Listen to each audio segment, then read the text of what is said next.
I'm so awkward. Yes.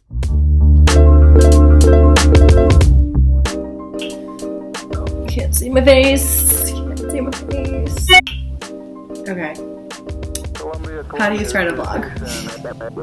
Stella, how do you start a vlog? One small step for mommy.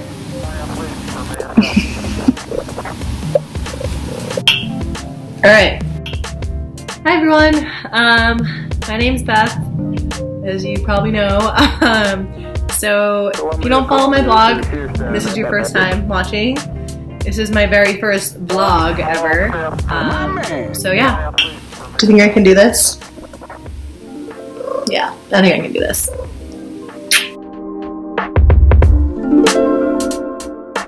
So my very first vlog, I'm going to talk about why you should start a blog. Not a vlog, because I don't know what I'm doing. Right, Stella?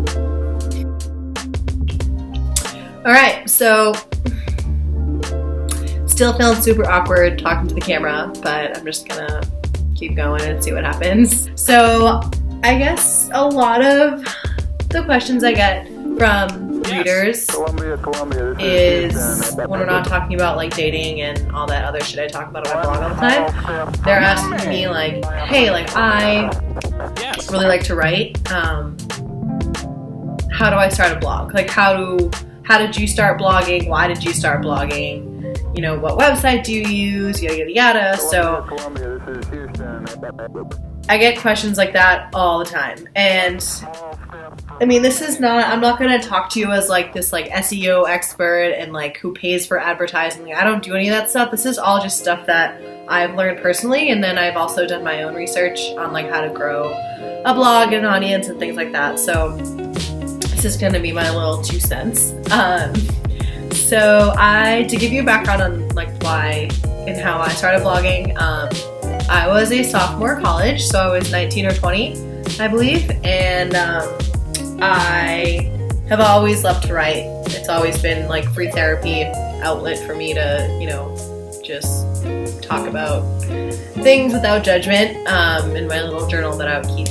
And so then I decided like, hey, like let's start a blog. And at the time that was back in 2012, blogging wasn't a huge like trendy thing like it is now. I'm not trying to say like I'm a trendsetter, but that would be nice.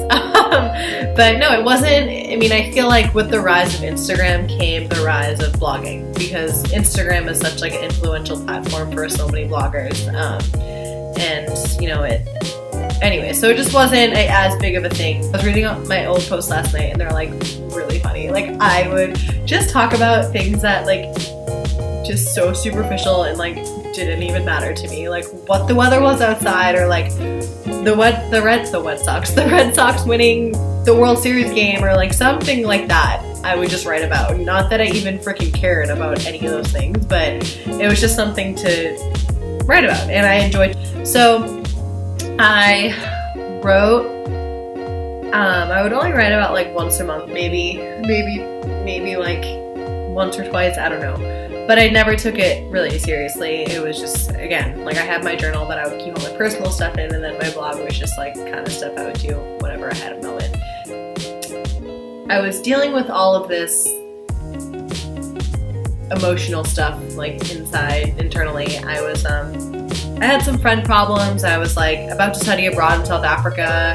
I was halfway through college, like ready to, you know, loving college, but kind of ready to see what was next and what else was out there for me. Like at that point in your college career, you kind of come to terms with like what your genuine interests are. You think about where you want your life to go, and it's like, it's a lot to deal with. At the age of, you know, 20 or 21, it's like you're kind of prepping for the rest of your life, and it's scary. So I started writing more and more and more on my blog, and a lot of people were reading it and liking what I had to say, and I would get a lot of cool feedback from people. And so I started, you know, again, like I said, was dealing with all this emotional crap. And then my first like serious post was talking about an old relationship that I had. And that was my freshman year. I was dating this guy who was super, super verbally, emotionally, and sometimes physically abusive. It was extremely toxic. The relationship lasted about 7-8 months, and it was just a really low piece of my life. And had 2 years had passed. This guy was still roaming around campus. I would see him from now and then, and I hadn't really. I gone to therapy about it. I took legal action against him, and he hadn't bothered me. But it was just something that I felt like I hadn't really come to terms with yet. I hadn't faced head on, and I was just really still struggling with it. I mean, it was affecting my life daily. Like, I was dating a different guy at the time who was great, but sorry, I just got a text. But it was affecting my relationships with people, with guys, with friends, a relationship with myself. It was just still like, it felt like new. It felt like just still like boiling in me. And so I wrote a blog post about it. I didn't publish it. I wrote it as a draft and just kind of left it there. And I just wrote out the entire story, like every detail I could think of. It was like, it just had happened yesterday. It was so vivid, how it all unfolded, how, police got involved, and I had to sit in front of a panel and explain myself, and it was a lot. And again, I hadn't really faced it in the way that I wanted to. So I wrote this post, and I was like, I won't publish it because I was afraid. I was afraid of, what people would think of me, would it even be helpful for me if I posted it? Would it do more harm than good? Would my ex-boyfriend see it and come attack me? Like, that was like, these were all so real, like, fears that I had. And so one day I just decided to publish it. I was like, you know what, fuck it, why not? So I did. I published it, and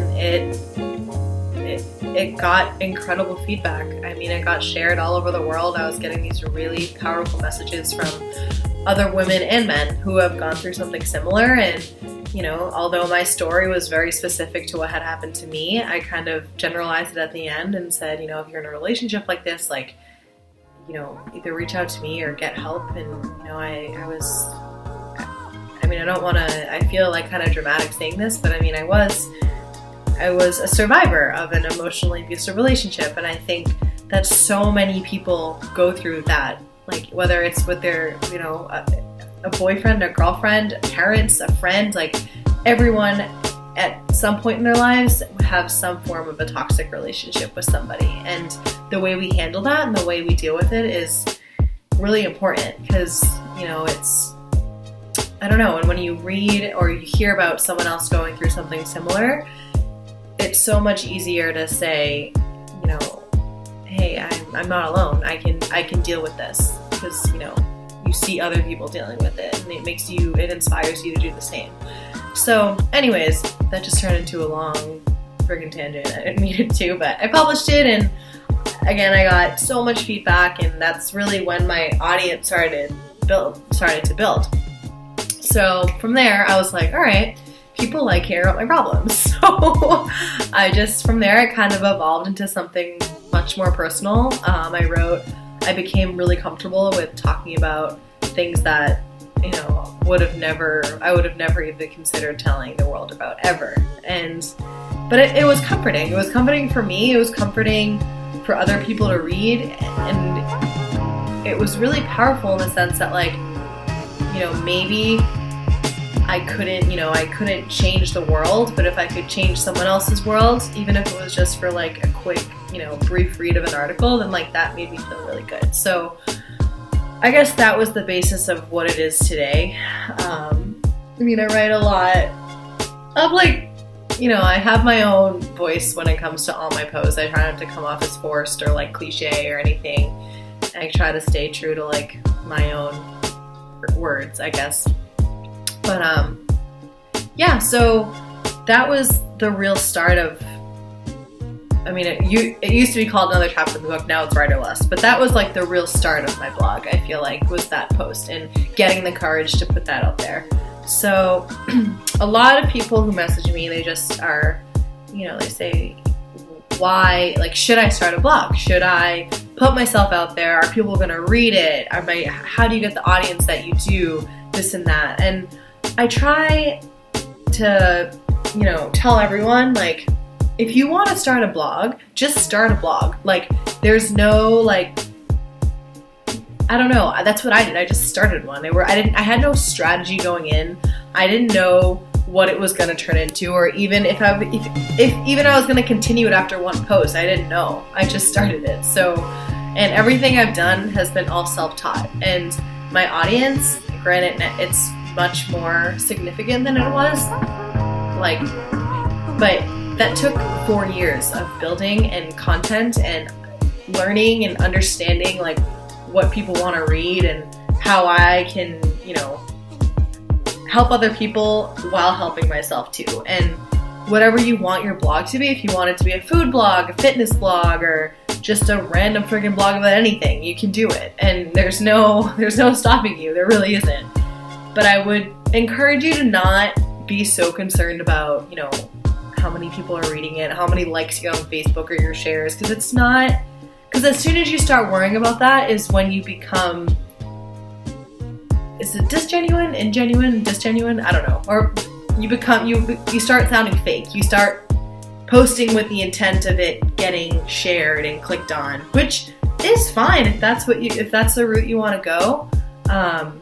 Because the internet is full of clickbait, and that those are legitimate careers, and it takes talent to do a viral post, but a lot of the questions that I get, it's coming from people who just like to write. And so my advice to people like you who don't, who just like to write, and is just start one. And people, no matter like if they like it or not, if you share your stuff on Facebook or Instagram or Snapchat, whatever you want to do, people are going to read it.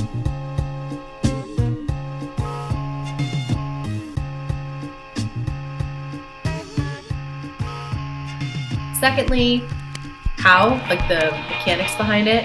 I use WordPress and I love WordPress. I've used this from day one. It's free unless you want to buy your own domain, which I ended up doing, and I think that's like $18 a year, so it's like really cheap. And there's all these like layouts you can choose from. There's a lot of free ones that are really nice looking. There's also premium, which you can do more customizations with, and they just look a little bit more professional. But I just bought my own theme. I spent like $40 on it, but I love it. So it all depends on what you want to do with it. But even now, like I don't know like coding or like any of that stuff. So I'm currently going through a rebranding, another one. And so I'm hiring a designer, and they're going to redesign my whole site exactly the way I want it to be. So that's another thing to keep in mind, is that like nothing is permanent. Like maybe, like whatever you put on the internet now is going to stay up there technically. Like if someone shares it, it's always going to be somewhere, but don't feel like, your blog title or, your very first post is going to define the rest of your blogging career, because it's not like that. Mine started out as, I've already gone through 2 different names. I'm changing it to a 3rd one. My layout has changed 7,000 different times. It's just like you just grow and you learn as a writer and as a blogger, and you understand like what you like, what your readers like, what you don't like, and vice versa. So it all, if you don't like a sentence that you put in an article 3 years ago, you can go back and change it. Like I wouldn't worry so much about the initial like blast about, your blog, because you can always change it. So anyways, so I use WordPress, and I really like WordPress. And you can also use, if you don't want to dedicate your writing to a specific blog, like a personal blog, you can publish it on Medium. You've probably seen articles shared. It's an app. It's also on the internet too, on the interwebs. You can just post an article, and you can just like scroll through other people who have written about similar things, and it's kind of like it's like an Instagram of vlogs, honestly. Like you just kind of scroll through and you can like and dislike and things like that. I really like it, but that's a good option if you don't want to create a whole entire blog. If you're really passionate about like this one post you just really want to write about, go Medium. There's also Blogger, which is similar to WordPress. I've never used Blogger. I'm not for or against it. I've just never used it. And then there's Squarespace, which I don't really have much experience with either, but every Squarespace site I've seen looks really nice. I think it costs money every month, and I think it's mainly for, like, I think it's really good to showcase like photography. I know one of my friends who's a photographer, he uses Squarespace, and yeah, I think that's about all of them. But there's probably a bunch I don't know yet either. So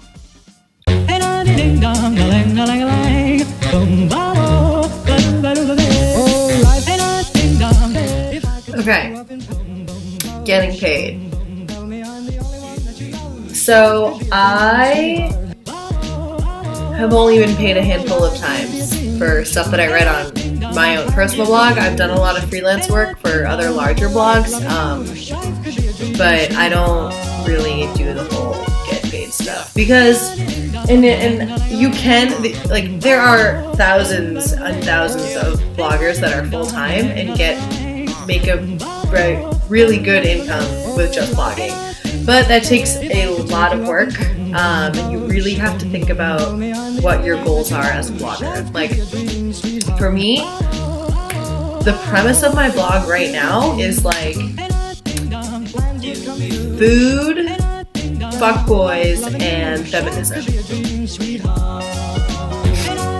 So I don't really know who's gonna pay me to write about going on a date with someone. But no, I mean, it's, like I said, you can be a full-time blogger, and have I considered like just saying, yeah, fuck it, I'm gonna just quit my job and just invest all my time in my blog? Yeah, I have, but then I'm like, oh wait, I have to pay $1,000 in rent by the end of the month. So then that just idea goes out the window.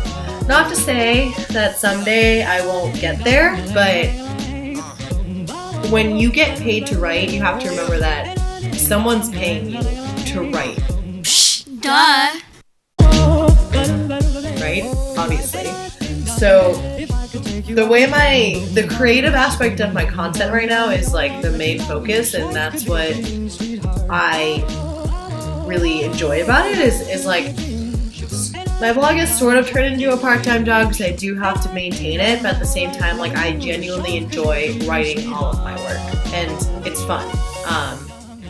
But when you have someone else kind of controlling what you're writing, then that's when it gets into like, okay, it takes away from the creative aspect of it a bit. So then there's also getting free stuff, which happens all the time as like, if you know, as bloggers, you get like a package from some random company, or you know, some big company, depends how big you are, but they'll say, hey, can you mention this in your blog post? And they either give you some monetary, you know, check, or they're like, we'll give you this $300 product for free if you write about it and you post about it on Instagram. They send you a media kit talking about what you love. So I do that. I'm in the process of doing one now with the teeth whitening company called Smile Brilliant. And so, but I'm very selective about who I choose to work with. I have gotten a lot of emails about people like, you know, saying like, oh, here, try this condom and let us know how it goes. I mean, I consider doing that, but like I've gotten a lot of stuff like that, but I only choose to work with people that I feel like I would feel comfortable writing about. Like, for example, I fucking hate pickles. Like, I hate them. I don't know why. They're just disgusting, and I have legitimate goosebumps right now thinking about them. So, if a pickle company were to reach out to me and say, hey, if you write about our pickles and how great they are, we'll give you $200, I would say, fuck no, because I hate pickles.